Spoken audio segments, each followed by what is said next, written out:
Olá pessoal, estamos aqui para mais uma videoaula, só que dessa vez nós vamos fazer uma revisão, meio que uma correção, né, das atividades. Então, gente, para a quinta avaliação nós temos ainda, né, o capítulo anterior sobre Oriente Médio, a partir da página 396. Bem, essa parte ela fala sobre a questão da Palestina no Oriente Médio, fala sobre a guerra, né? A guerra que é histórica na Palestina, né? E o motivo, partilha de terras, divisão de terras. Então, o Oriente Médio é uma região que traz na sua história, né, grandes conflitos, né, conflitos militares, a maioria deles em decorrência do petróleo. Mas no caso da Palestina, vamos dizer assim, o problema, né, que gira em torno dessa situação é a questão de judeus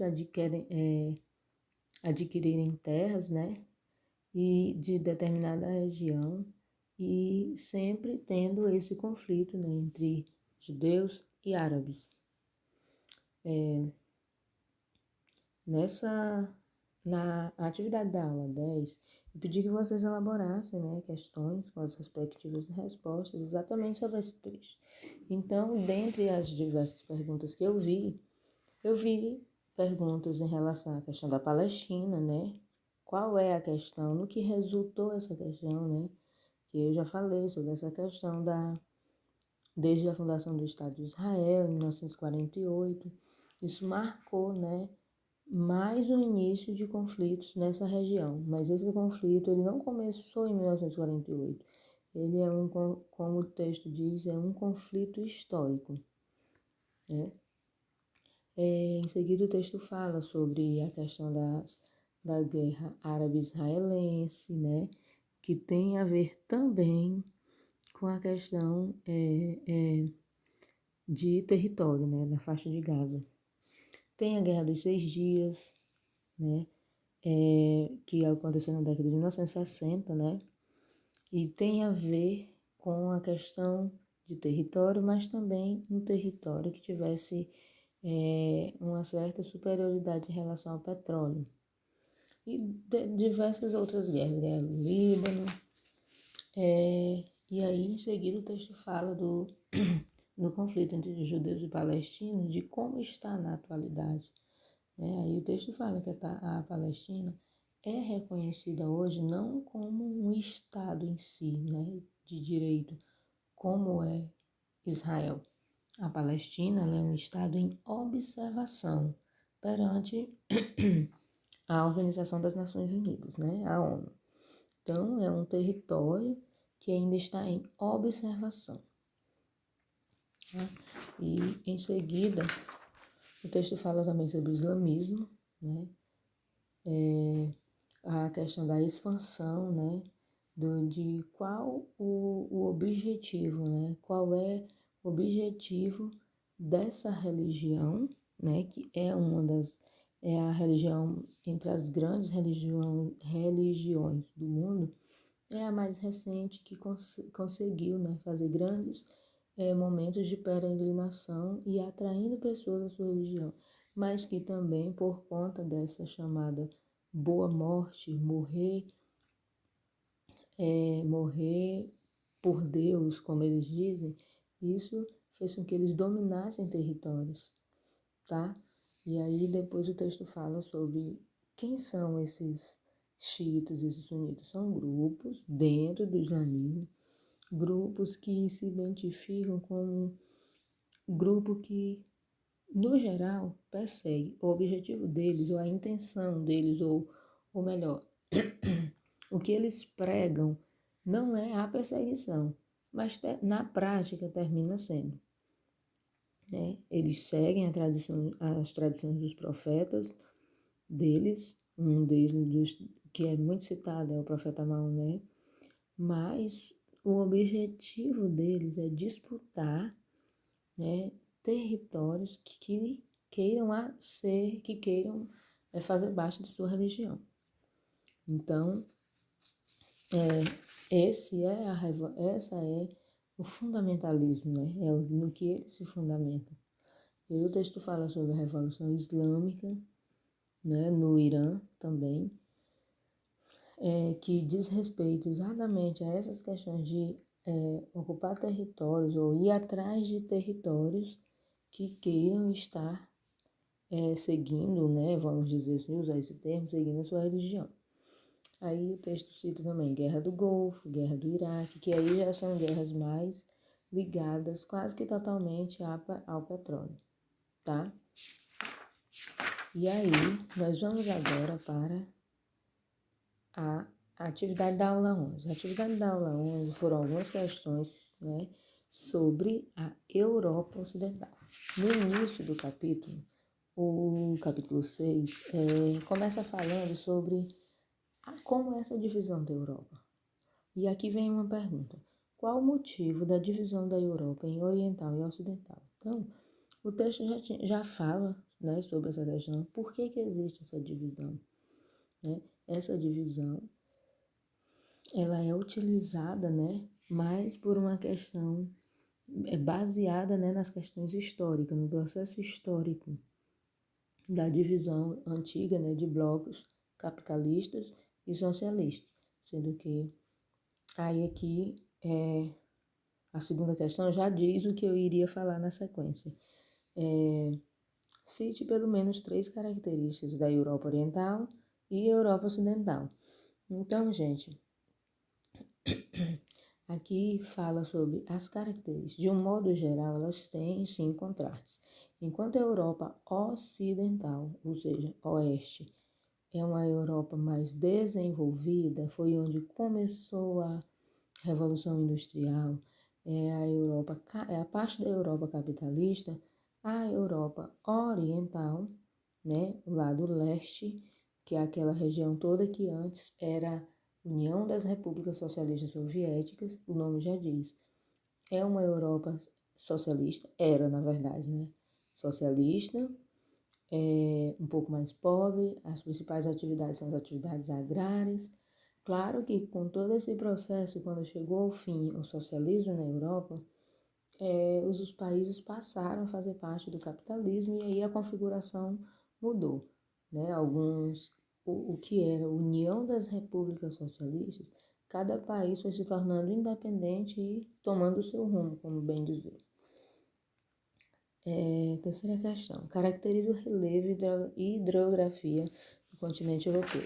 Então, ainda se tratando do geral, hidrografia e relevo, o que a gente pode citar de características? As características principais do relevo, além de ter grandes elevações, né, como as cordilheiras dos Alpes, cordilheiras de Cáucaso, temos também os montes Urais, que é exatamente o monte, cadeia de montanhas que divide a Europa da Ásia. Passa exatamente na metade do país Rússia. No geral, tem a maioria das áreas, né, das terras, são áreas de planície, apesar de ter algumas altitudes, né, acima dos 2.000 metros, que são as cordilheiras que eu já citei.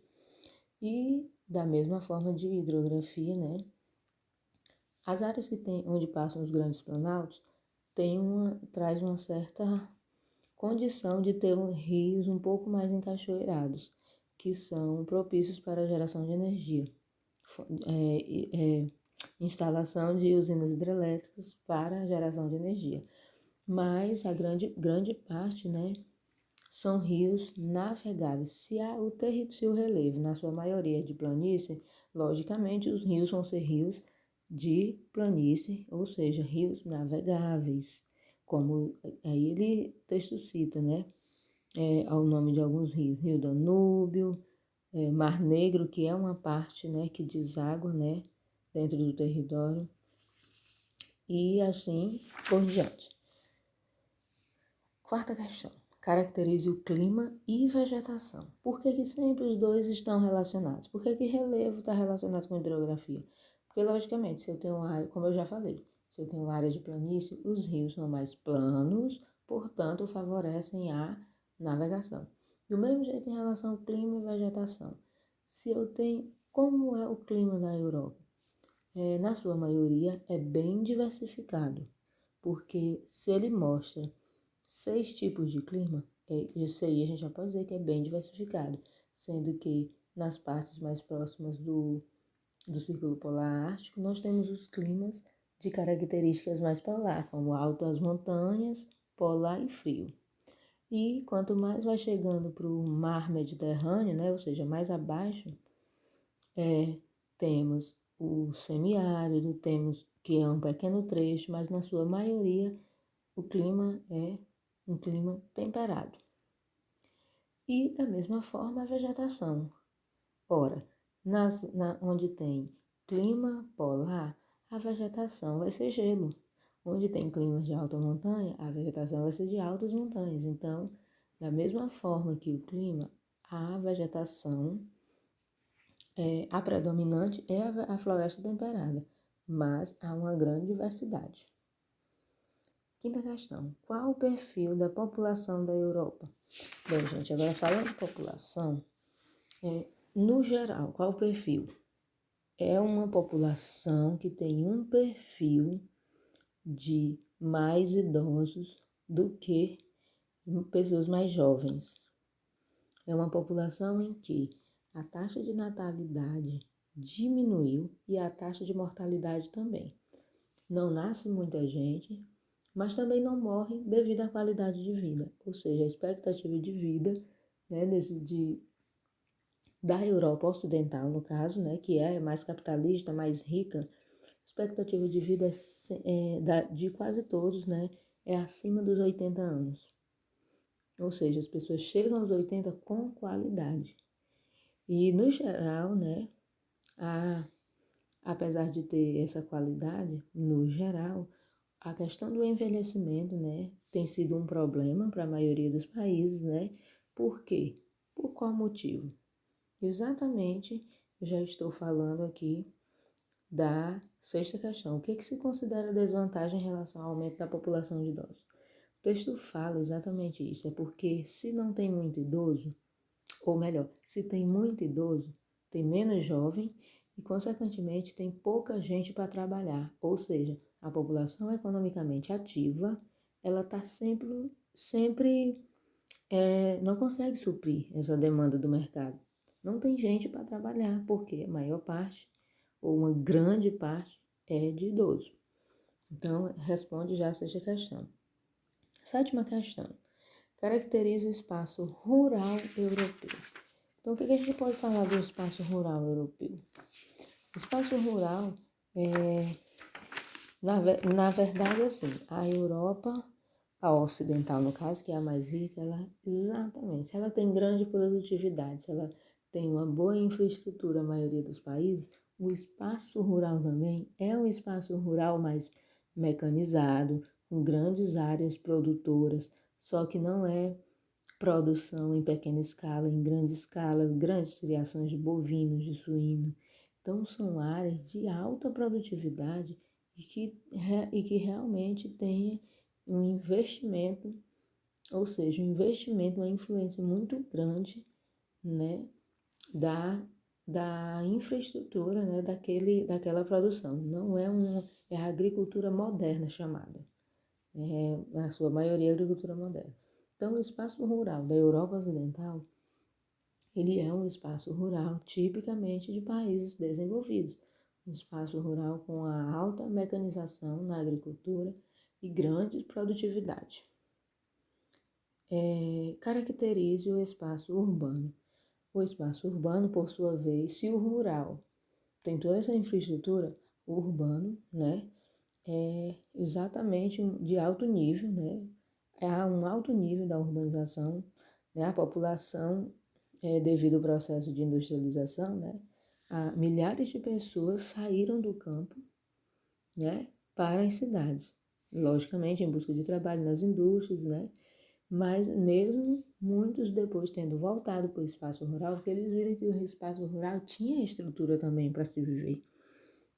Então, o espaço urbano, né, é onde, da Europa Ocidental, é onde contém a maior parte, né, a maior quantidade dos núcleos urbanos do mundo.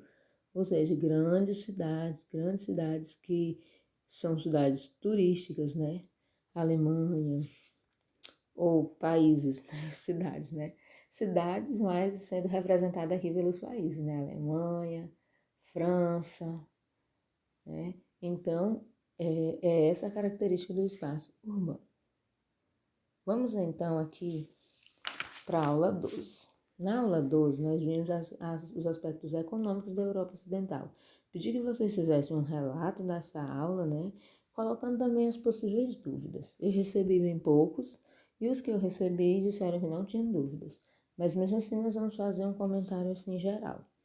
Então, os aspectos econômicos da Europa Ocidental, logicamente, só para repetir, é a economia, né? É a economia mais diversificada, né? E bem produtiva. Alta produtividade, com indústrias de grande ponta. Então, assim, a maioria dos países hoje quase todos, são industrializados. Mas a Europa Ocidental, o nível de industrialização é bem mais alto, tá? São automóveis, eletroeletrônicos, grandes, né? Grandes atividades industriais em vários centros. Mas isso não tira a importância também das atividades do setor primário, as atividades extrativistas e atividades da agropecuária, tá? Geração de fontes de energia, essas atividades primárias, elas nunca vão deixar de existir. Apesar de que a base da economia, né, desses países é é exatamente a base da economia é exatamente o setor industrial, tá? Devido à primeira revolução industrial, a segunda revolução ter acontecido nesses países, tá? E depois o texto cita, né, a importância industrial de alguns países, não de todos, mas de alguns. Né? E citando o Reino Unido, né, como a primeira potência, porque foi a Inglaterra, né, o palco, né, dessa alta produtividade, essa diversificação na tecnologia, desde a primeira Revolução Industrial, né? E aí cita que mesmo assim os países tiveram algumas dificuldades. E da mesma forma a Alemanha, França, né? Que todos eles têm um grande crescimento do PIB, né? Mesmo passando por algumas dificuldades, passando por algumas crises. Então, falando da crise, nós vamos falar sobre a questão da União Europeia. A União Europeia é um bloco econômico, mas de grande acordo. Não é uma união aduaneira chamada, ou seja, trata do livre comércio, livre circulação, mercado comum, união inclusive monetária, ou seja, eles trabalham com a mesma moeda que é o euro. Esses são os objetivos, né, deles e mais ou menos 32 países participavam e aos poucos uns foram saindo, outros foram entrando, tá? Claro que o principal país, ou seja, o país palco da Revolução Industrial, em 2016, que é o Reino Unido, iniciou seu processo de saída da União Europeia. Por quê? Devido à questão de aumentar a sua autonomia. Eles queriam ser mais autônomos, decidir mais as suas questões econômicas e, no caso, com o euro, eles estariam perdendo algo, sendo que a moeda deles é mais valorizada, né? São libras, tá? Então, gente, basicamente é isso, né? Estudem mais um pouquinho antes de responder a prova e qualquer dúvida sobre o enunciado das questões eu posso responder. Somente sobre o enunciado, tá ok? Então, eu desejo para vocês boa prova e qualquer coisa estamos por aqui.